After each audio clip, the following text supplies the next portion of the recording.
Welcome to F4 Podcasts. I'm Atul Singh, the founder, CEO, and editor-in-chief of Fair Observer. With me is Kartik Kilachand.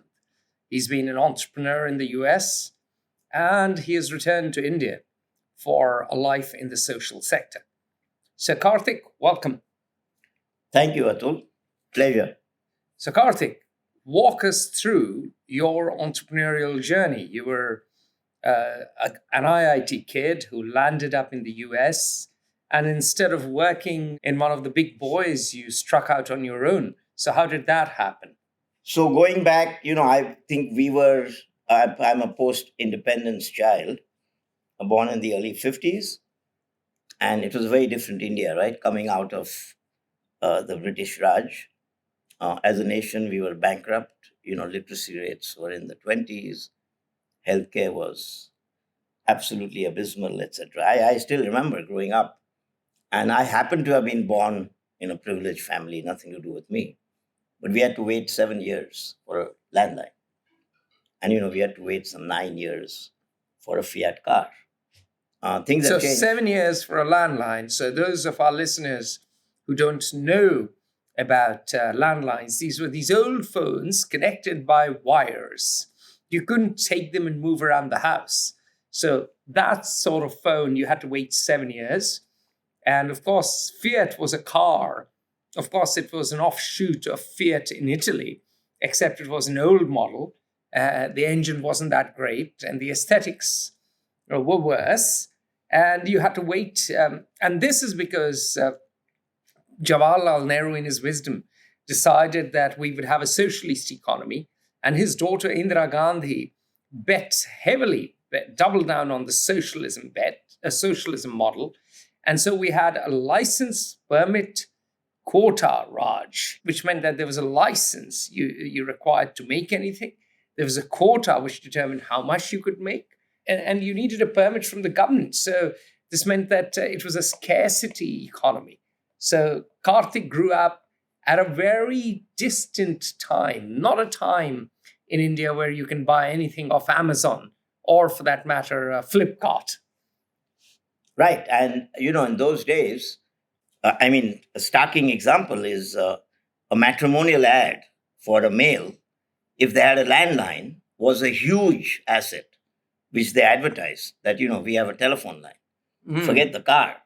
That meant they got a higher dowry, I suppose. Yes, absolutely. And a prettier girl. That I don't know, but higher dowry for sure. So as a result, the opportunities, but as Atul was saying in parallel, whilst Nehru adopted the Fabian socialist economy, which probably was a good thing because we didn't have any competitive industries, right? So to build local industries, you had to have high import tariffs. Otherwise, they wouldn't be able to survive. So, but that model, which was adapted by Korea and Taiwan, etc. The difference was they didn't have such an overweening bureaucracy. Yes. We adopted that model because of the British, yes. Using the Indian Administrative Service, which is a descendant of the Indian Civil Service. Correct. None of the East Asian tigers had such terrible bureaucracy. Absolutely. Absolutely. So the mistake which India made is, 20 years after independence, when you adopt a Fabian socialist economy, is you gradually have to start lowering import duties. So the products which come in make your domestic products competitive. Yeah. There's another element to it. The Koreans and the Japanese bet big on private industry, whilst India ended up spending a lot on public sector. And CEOs of the public sector were all unprofessional. They were mainly IAS officers. And I'm told by IAS officers themselves that there was a particular big boss of Saras Dairy who hated buffaloes and cows and actually was very near to fainting when he or she saw one. And still was the big boss of Saras Dairy. So what happened was a takeover of the commanding heights of the economy by bureaucrats. And the bureaucrats also ran all the public sector units, which became basically guzzlers of taxpayer revenue. Correct. So it was a monumental waste of taxpayer revenue.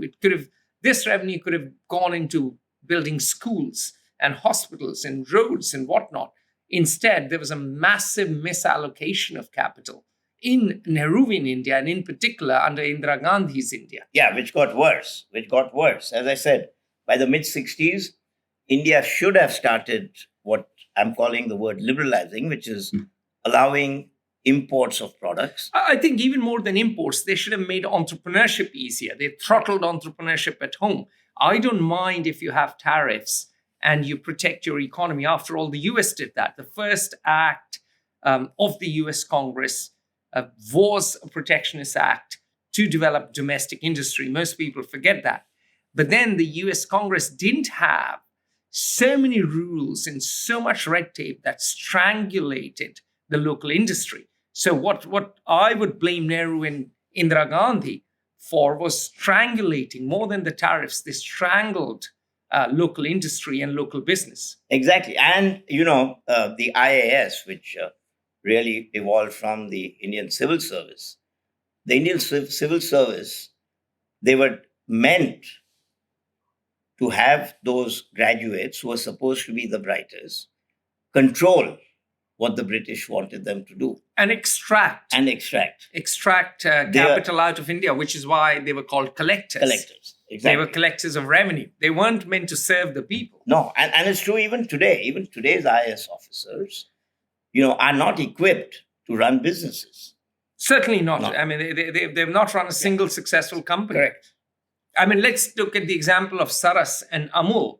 Amul was run by the great Mr. Korean, and a Verghese Korean, if I remember the name correctly. That's and correct. He's created, or the late Mr. Korean created, a phenomenal company, which is or cooperative, not a company. A phenomenal cooperative, which is the pride of India and which is studied by the rest of the world.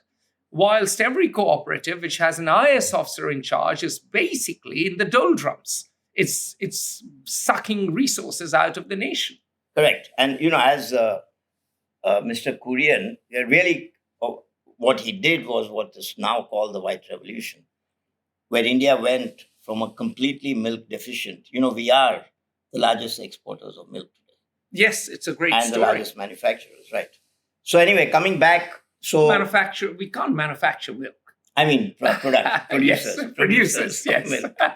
So we're not largest exporter, we're the largest producers. Producers, yes. Right. You stand corrected. Yes. So coming back, so you had the IAS officers, and Nehru, in his wisdom that time, also set up these 5 engineering institutes, which were supposed to be putting out engineers which India would require for building their infrastructure. Right? IITs, the Indian Institute of Technology. And the 5 of them were in Bombay, Delhi, Chennai, then Madras, Kharagpur and Kanpur. Yeah, exactly. Kharagpur was the first in West Bengal. Yeah. So started in the late 50s. And what they did is the IITs had their own entrance exam, which today still is the most uncorrupt institution in the country. You cannot get into an IIT. To give you an example, so Narayan Murthy, founder of Infosys, his son could not get into the IITs, although Infosys was the most successful IT company. Mm-hmm. And his son ended up in Cornell as a second choice. Good. I mean, you can buy your place into Harvard, but you cannot buy your place into IIT. But hang on a minute. So before, I know we are jumping a bit. We'll get back to the heart of the discussion. But that doesn't mean it doesn't have problems. Most people go to Kota. They go to a private coaching institute. They register in a dummy school, meaning they don't go to school. They are going to a private coaching institute just to prepare for the entrance exam. And a school where they are registered falsely fills out their attendance. And they get into IIT. And most of them, A, don't want to study engineering, and B, don't know what to do with their lives, and C, are burnt out. So the IIT model is not without its downsides. No, absolutely. But let me add another feature. So, what you are saying is absolutely correct. And that's more in the last 20 years. That's correct. Nobody knew what an IIT meant except American universities, right? That's correct. If you were a graduate of IIT when I graduated, which was 1973. 1973. Wow. Right. A while ago. A while ago. 50 years ago. Yes. Now you've told everybody my age, but there were no coaching classes. Yes. Right? There was absolutely no coaching classes. It's just when the IITians who went to the US, and there was a CBS program, I don't know if you've seen it. I have. You have? I have, yeah. Where suddenly it became the passport to make money. Yeah. Right? So, Holfire, tell our listeners, what was it like getting into IIT then? Because those are considered by many the golden years of IIT, because that's when the great and good went on to the US and went on to be great academics, went on to be inventors, and went on to be CEOs. Exactly.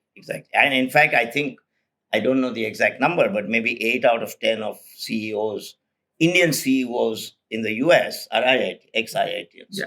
So to give you the number, the percentage remains the same. The numbers were smaller then.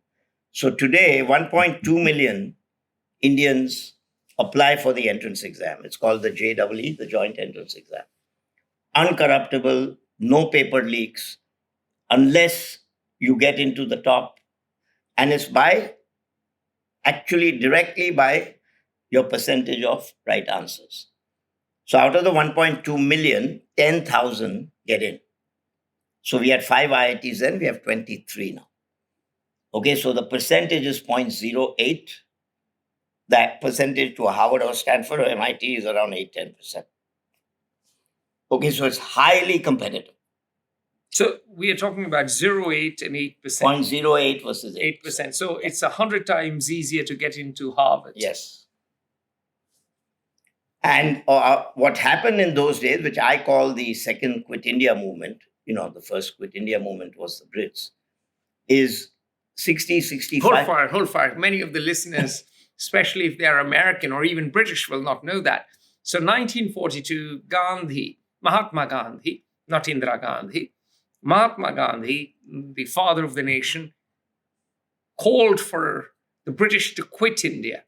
This was during World War II, and the British were promising home rule at the end of World War II. And he said that this was like a post-dated check on a failing bank, and India should get independence immediately, and India would help the British in the war effort. Churchill, of course, disagreed. The great Winston Churchill thought that Mahatma Gandhi was a half-naked fakir. He was a seditious lawyer. So he basically told Gandhi to take a walk, or we could use cruder language, which we won't on this podcast. And Gandhi did end up in jail. He was backed off. But the country erupted in a movement called the Quit India movement, in which there was a mass uprising, there was sporadic violence, and it shook the British Empire somewhat. And that was historic. So that was the first Quit India movement that Kartik has referred to. The second Quit India movement, he'll explain himself. So, yes. So the second Quit India movement, which happened in the 70s and 80s, is our best and brightest graduates, right? The IITs is one example, but it also happened across other fields. But the IIT was the most glaring one. 65% of us. That time there were only 5 IITs, and each year we graduated 1,500 across the 5. 65% went to the US, and we were given full scholarships across all the top 20 universities in the US, whether it's the MITs or the Caltechs or the Cornells or the Stanfords of the world. And because there were no job opportunities at that time in India, mm-hmm. Most of us stayed back. Mm-hmm. And it was called at that time the brain drain as well. What percentage of your batch or your year ended up in the US? So at that time, 73, I think 65 to 68% of us ended up in the US. And which IIT did you go to? I was IIT Bombay. Mm-hmm. There were 5 of us. And, there's big competition amongst us IITians as well, right? Mm. So when somebody asks me which IIT did you go to, my answer is there any other, right? Of course. Right. And IIT Bombay has produced billionaires like Bharat Desai and Yes, Nandan Nilekani, people like philanthropists like Ruinton Mehta. One Yes. could go on. Yeah. So it is it has a pretty honorable alumni pool, so to speak. My IIT colleagues don't like to accept it, but the last entrance exam of this year's, out of the top 100 students, we are ranked, it's a direct rank, right? 1 to 10,000. The top 100, I think the number is 68 of them chose Bombay IIT. Oh, and wow. we are 23 IIT. Wow. So 23 IITs, and out of the top 100, 68 go to IIT Bombay. So you are blue-blooded when it comes to IIT lineage, and you rock up in the US. Yes. So what do you do apart from going to the beach and chasing the Baywatch blondes? No, so in those days, that was a normal path. You did your master's in engineering. Yeah. And then in those days, again, you didn't have work experience. And then some of us did an MBA right away, right? Many entered the engineering field and many did the MBAs. But did you get scholarships for MBAs? No, for MBA you didn't. But by that time, because you had your master's, you could become a teaching assistant, etc., right? So you didn't get a scholarship for the MBAs. But you kind of, by that time, could survive, by other means of earnings. And then after graduation, most of us that time joined a large multinational. Did you do an MBA? I did. Where was that? Same alma mater where you are teaching, UC Berkeley. Where I taught. I no longer have time to teach. I'm too busy talking to chaps like you. But yeah, so you were at UC Berkeley at Haas. Yes. Aha, excellent. And this was when? I graduated UC Berkeley 76. 76. So 3 years, you go to UC Berkeley, you do a master's, and then you do an MBA, and you're out of UC Berkeley. Right. 1976. Did you spend time in Silicon Valley, because that's the time Silicon Valley there was no started. Silicon Valley that time. That's not the true. Technology was Route 128 outside Boston. Yeah, hold fire. But Fairchild had begun by then. Where? And Silicon Valley had begun by then. Yeah, it was making silicon but chips. But the center was still Massachusetts, outside MIT. Aha. And it moved in the mid-80s to Silicon Valley. I see. So Dell computers, Wang computers were all on Route 128. Interesting. Yes, of course.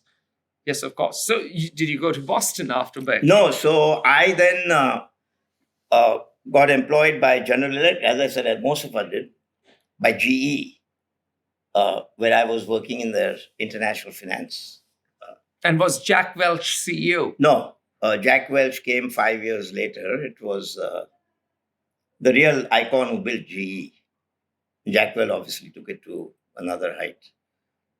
And then in my 4th year at GE, I ran into one of India's most successful entrepreneurs, Mr. Ramesh Chauhan. Coca-Cola had just left India in 1977. And Pepsi was not there anyway. So Mr. Chauhan had a small soft drink company, and he launched a cola that time called Thumbs Up. Thumbs Up. All of us who are slightly older, bolder, grayer, remember Thumbs Up. Yes, and within 4 years, the company was called Parle Beverages. Thumbs Up was the leading cola brand, Limca was the lemon lime, and Gold Spot was the orange brand. Parle had acquired 65% of the Indian market.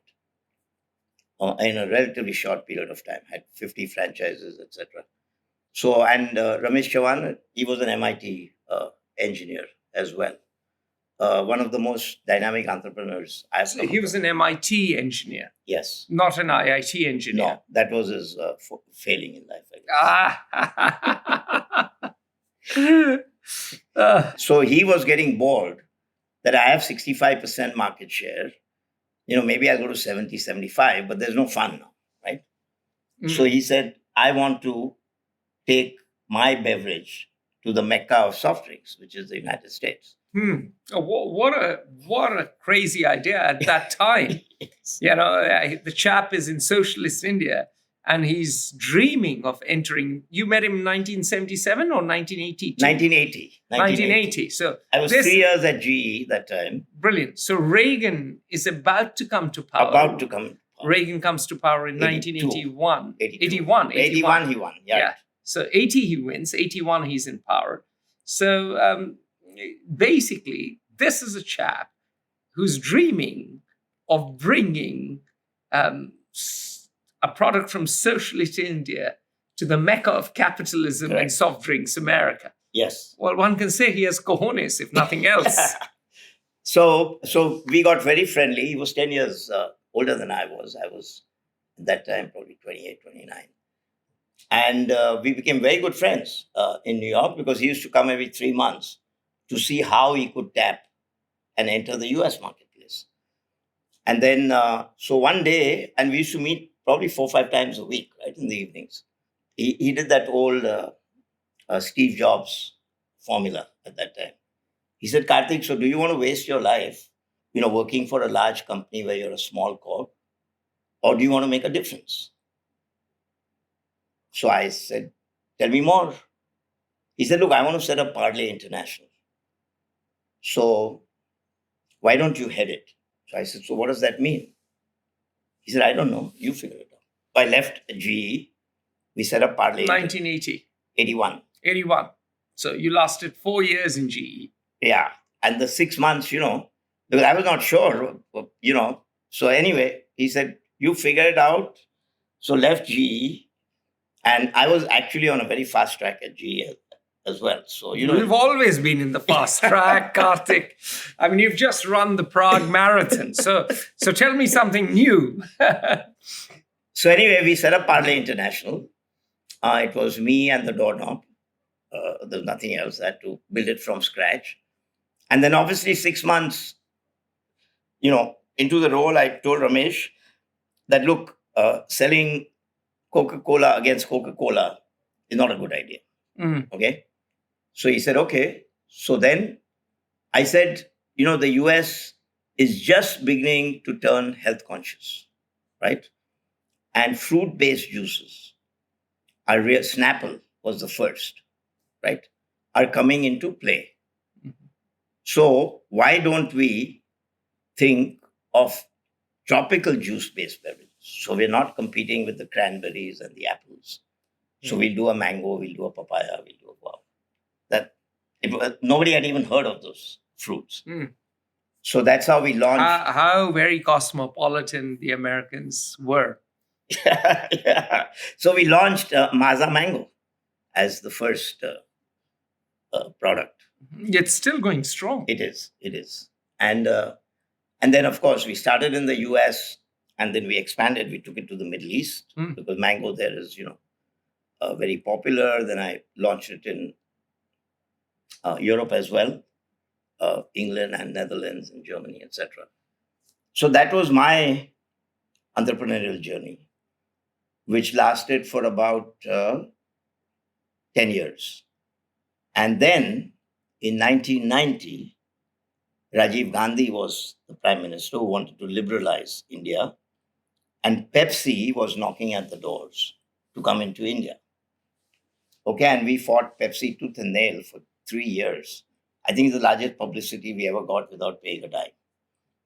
Right? Because, and our motto in filing Pepsi was that, do you want computer chips or do you want potato chips? Right? We were a scarce nation, right, in foreign exchange. Anyway, Pepsi got in.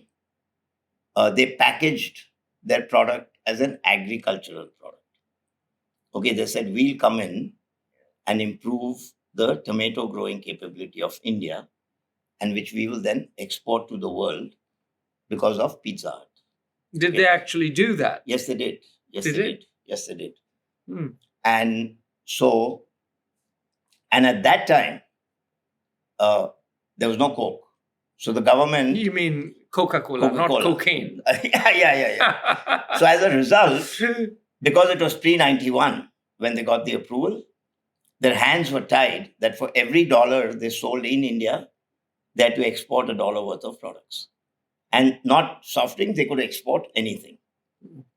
Okay, so and fast forward, India liberalized 91. Coca-Cola now has applied to come in. They get the permission in 93. And Ramesh Chavan, being a smart entrepreneur, told me one day, Kartik, we got to sell. I said, what do you mean we got to sell? You still have 65% market share. He said, no country in the world where both of them are there is there a third player. If only one of them is there, there's a local strong player. So Parley sold to Coke, 93. I exited. And, so Thumbs Up is now owned by Coca-Cola. Not very many people drink it anymore. No, Thumbs Up sells more Thumbs Up in India than Coke. As a product. Still? Yes. Oh, wow. Yes. Okay, so I stand corrected. So anyway, so my entrepreneur journey continued. It just so happened at that time that my close buddy in IIT Bombay, Sir Ramesh Wangal, was heading Pepsi.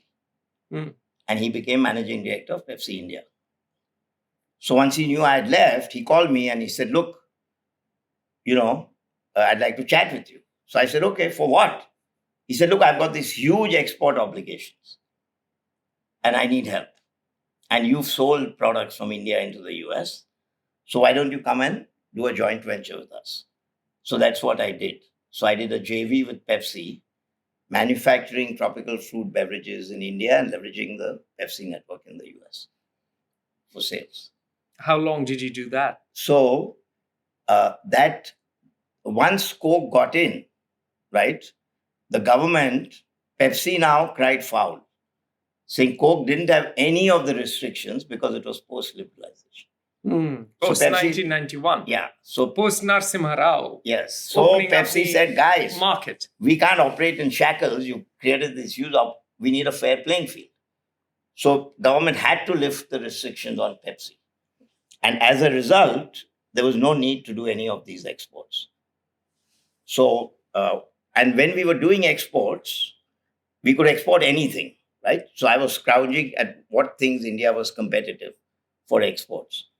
So we did, packaged cashews from Kerala, put it in those small pouches, fancy packaging, etc. for US. One of the products we had identified was this company called Tasty Bite, with the ready-to-eat vegetarian food, non-refrigerated. No preservatives, no additives. And we were working with them because I said, this is a great product. America's now had gone way beyond, they were bringing a vegetarian meal into their dinner plate. They were also wanting to eat more healthy, whilst drinking more healthy started. So that's when we did a lot of work with this company, Tasty Bite. We kind of Pepsitized it in terms of manufacturing processes, etc. And then all the restrictions were lifted. So Pepsi said, guys, we don't need this Tasty Bite food to go into the US. So they said, why don't you run with it since you've done so much work? That's what I did. So you ended up owning it. Owning Tasty Bite. But at that time, we only took the marketing rights for Tasty Bite in the US. The product was too early for India. Indians were not used to eating packaged food. Indians don't eat the meal they cook at night next morning, right? Even if it's stored. In those days, I'm talking mid-90s. So anyway, we took the marketing rights. Tasty Bite was about to go bankrupt because nobody in India was buying it. And suddenly we became the largest customer. Fast forward, Unilever acquires it. They acquired Quality Ice Cream. Tasty Bite goes with it. And they call us and they said, guys, we believe, you are 90% of sales. Why don't you take it off our hands? So which we did. So that's when we acquired Tasty Bite. My colleague at Pepsi joined me that time. And then Tasty Bite, 20 years later, became the largest Indian brand in the US, which we sold in 2016 to Mars.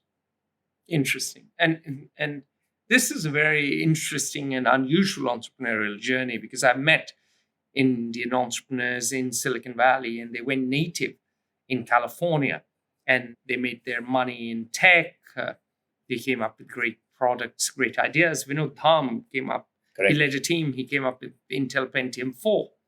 And so they were very, very good technologists, engineers, entrepreneurs, but they lost their moorings with India. It seems that you've always retained your moorings with India. Yes. So everything I've done, starting with Maza and then Tasty Bite and post Tasty Bite also, my back end has always been India. So whilst I've never worked in India, I've always worked with India. So starting from 81, when I did the JV with Parlays, I used to come to India 4 or 5 times a year, right? So I'm kind of an outlier as far as what the traditional NRI does, who comes to India 3-4 weeks in December, stays at a 5-star hotel and goes back. So I've seen India change. And now you live in India. Yes. For how many years? So having sold to Mars is, 2016. 2016. The year Donald Trump won the election. Yes. So, by the way, I had, I've always been very active and interested in politics. So in 2007, I had, with other Indians, we were 10 of us, who had formed a group called South Asians for Obama. Again, which was because this Indians... couldn't be 2007. The first time, yeah. The first time, 2007. The first, yeah, okay. The first, yeah, when he was one of 9 candidates. Okay, so even before 2008. Yeah. When he was just a senator, right? A 3-term senator. One of the things is... He wasn't a 3-term senator. He was a 3-year senator. 3-year senator. Sorry. Yeah.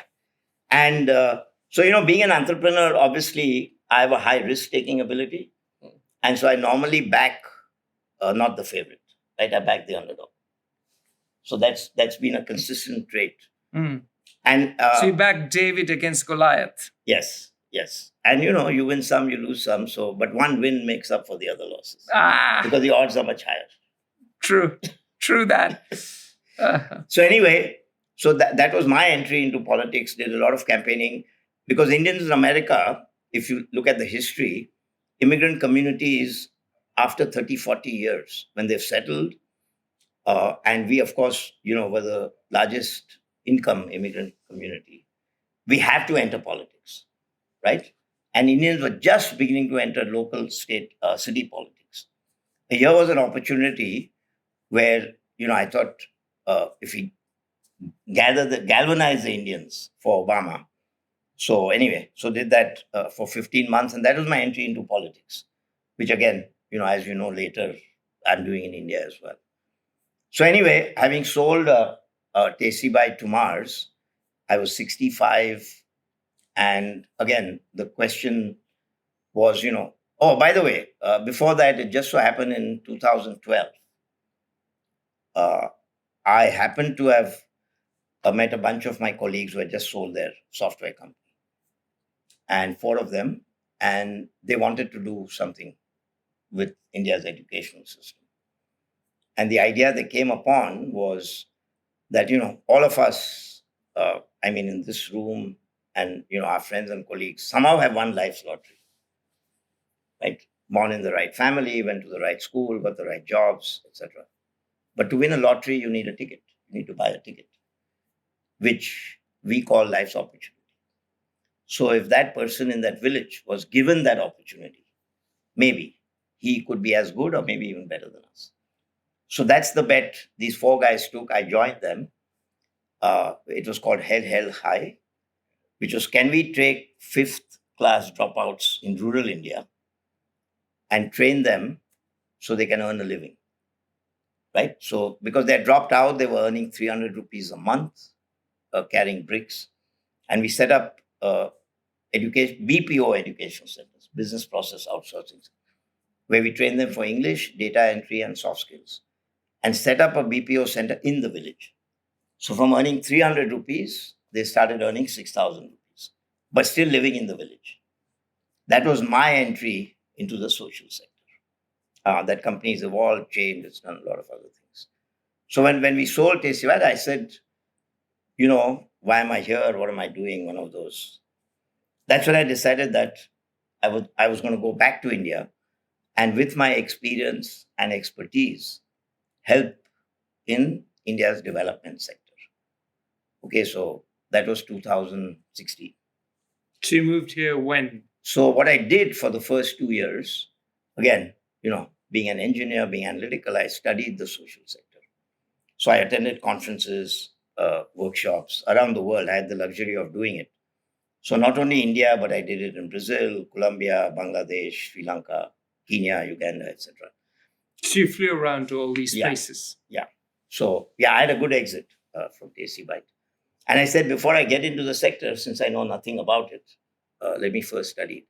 The glaring thing which came about India was that India had the largest number of non-profits, right? NGOs, as we call them, 3.1 million. But we were ranked 131st out of 184 countries on the Human Development Index. So something was wrong, right? Here, your largest number of non-profits, and you're 131st. And what became apparent is that our non-profits, while they wear their heart on their sleeves, were not really run by professionals. They were run by social activists who had never run a business. And hence, they were unable to scale. So I said, that's when the idea came to me that can we create a platform to help a nonprofit scale for national impact? And that's when, I came back in 2018. So you've been here 5 years. Yes. So over the years, you've seen India change in many ways. You've seen, for instance, IIT change. So paint us a picture. Tell us, how has India changed in the years you have observed it and in the years you've lived in it? So my last 5 years after moving back from the US and having set up this platform where we become, again, it's fueled by 150 of us IIT alumni, because many IITians are running an NGO or donating to an NGO. So I said, many are doing that. If we did it collectively, it would amplify our voice. And many of us now, we are 300,000 alumni, right? Many of us are in our 60s. So I've done it, been there, done that. Successful corporate careers, mostly in the US, in India as well of late. And we said, so can we create a platform which can help NGOs scale? And in that journey, again, what I did is I had a co-founder with me, another IITian, Joe Fernandez. And we went around the country and studied about 120 nonprofits. Our goal, can we scale them for national impact, was our mantra. And in that journey, I went across India, visiting villages and villagers who, coming from the background I was all theory.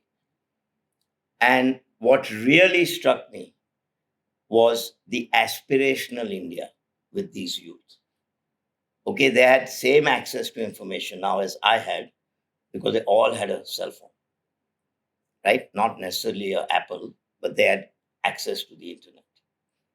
And you could tell now that they were chopping at the bits to get educated and start earning real money, whether it was moving to tier 2 town or moving to the cities. So that's one clear change. The Indian youth was walking tall, right? The Indian youth, when I graduated, walked with a slump, head down, not head up. So that's a big change from walking in a slump, head down, to walking tall, head high. Absolutely. And, we all know the numbers, right? We got the largest demographic dividend in the world for the next decade. We've got over 1.4 billion people in and India of now. which 50% are in the age of 16 to 30. Right? Yeah. So that's, I mean, it's some call it the demographic dividend, but a few warn that this dividend could also turn out to be a disaster, so that we could have a demographic dividend in which, in this scenario, we could embark on a high growth path. And the other is we could have a demographic disaster in the sense that there wouldn't be enough jobs for these young absolutely people, and then we would have social unrest and whatnot. Absolutely. No, absolutely. And the numbers are stark, right? There are 1 million people entering, 1 million entering the workforce every month, right? So that's 12 million a year, and that's going to go on for the next decade. There is no way the service industry can provide those kind of jobs. And the model which we are following, and again, the success of the IITians and the IIMs and our other educational institutions has actually driven the lower income people to get a degree, right? And hence if you go into rural India, there are only two billboards you see. Either you see a billboard for a telephone company, or you see a billboard for a college or a school. Okay, that's the change, because that is their ticket. And as a result, the numbers are stark in engineering. I work with a lot of my friends who run companies, is outside of the IITs and maybe another 5-10 engineering colleges, those graduates are not employable. Okay. And that is what you're calling the demographic disaster or nightmare. I'm not even talking about people who are getting a bachelor's of arts in English or Hindi or Tamil, or doing a sociology degree in a town in Jharkhand, or for that matter, Gujarat. So there are lots of people with degrees who are practically unemployable. And we know that when governments bring out job vacancies, even for peons, yes, there are PhDs who are applying who apply for those. Yes. So I think the model has to change. There are NGOs who are actually doing it, and I think the government is realizing we got to shift to the German model. Yeah, and that you bring up a very good point, because Rajiv Pratap Rudy is a friend of mine. He was a minister in the government, and his remit at the time was to basically skill people. And it's a good idea, but it's still not taken off, even though we have millions of basically unemployable graduates. We still lack good plumbers, electricians, carpenters, you name it. You name any fundamental skill. The Indian technology institutes that were supposed to provide these jobs, provide workmen for these jobs, they haven't taken off. In fact, most of the government's initiatives have failed abysmally. Absolutely. So we are living in a curious universe. No, absolutely. And the good news on this side is the new vocational skills can be as exciting or sexy. So it's no longer plumbers and carpenters. We need people who can fix cell phones. We need people who can fix solar panels. We need people, if you look at an automobile today, 70% is electronics, right? So those skill sets, but they have to be trained. So instead of going for a degree, like in Germany, when you're at grade 11 or 12, you get those vocational skills in those 2 years. So when you graduate, you don't have to go to college. You could take a 6-month diploma as a vertical specialty, and then you enter the job market. But with skills. They train at industry. They have a very good apprenticeship model. Yes. So you learn by doing. It's learning by doing, and they are masters at it. Correct. And not just, going to class and getting a degree. So that's a big change. It's a big challenge. The numbers are huge, right? 1 million a month. But I think it can be done because, because India is leapfrogging technologies. So, for instance, when the cell phone started in India, 91, for the first 5 years, I think we sold 5 million cell phones. At that time, India had 32 million landlines. Okay, I'm talking. When Reliance entered, and said the cell phone, the cost was 16 rupees per call per minute. When Reliance came in, not one of India's largest industrial group, and when Mukesh Ambani went to his father and said, I think we need to enter the telecom industry. So Dad studied and he said, okay, on one condition, your in and out charge has to match the price of a postage stamp, which was 1 rupee. And that's what Reliance did when they launched in, I think, 2001.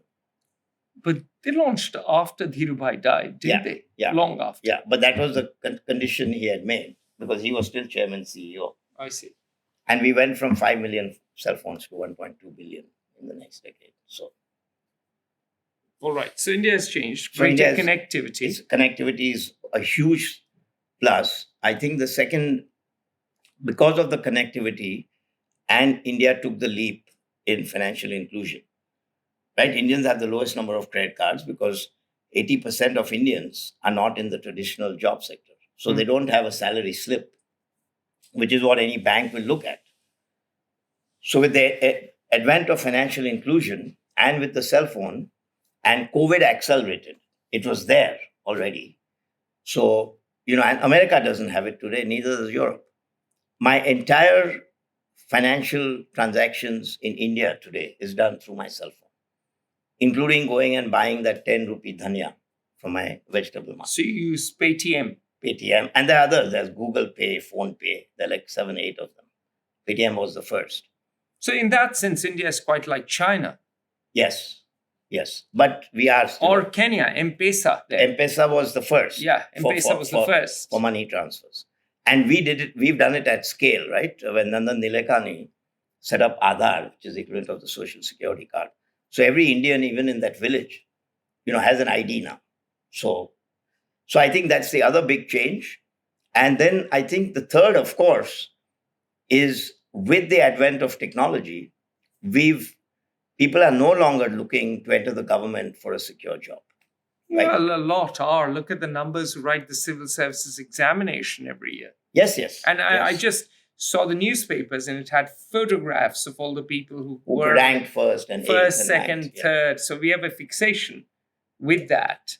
And when you take a step back, you think, what does an Indian administrative service officer actually do? Or an Indian police service officer, or an Indian foreign service officer? They push files. Yes. They do very little productive. They are meant to protect, not to scale, right? They want to make sure that whoever that person, their role, given their avatar at the Indian civil service with the Brits, and that hasn't changed much.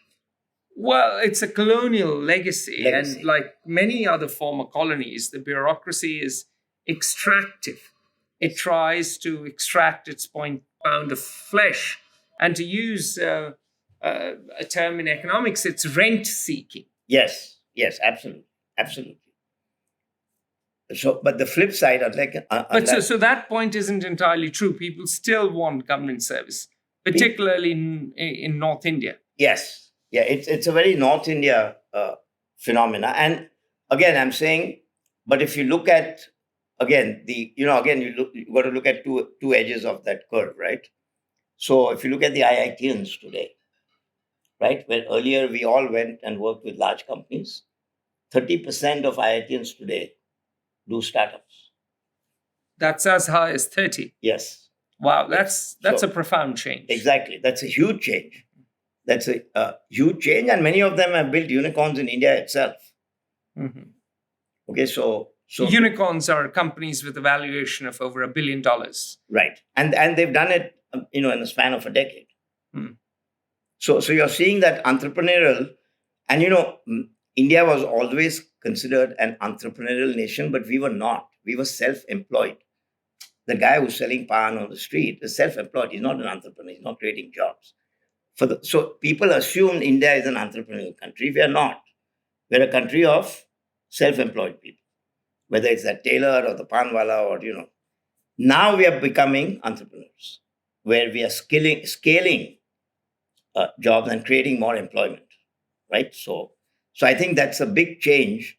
And the ability, because earlier to work for a large company or a government, is your risk-taking ability is very low. You are not willing to take risks.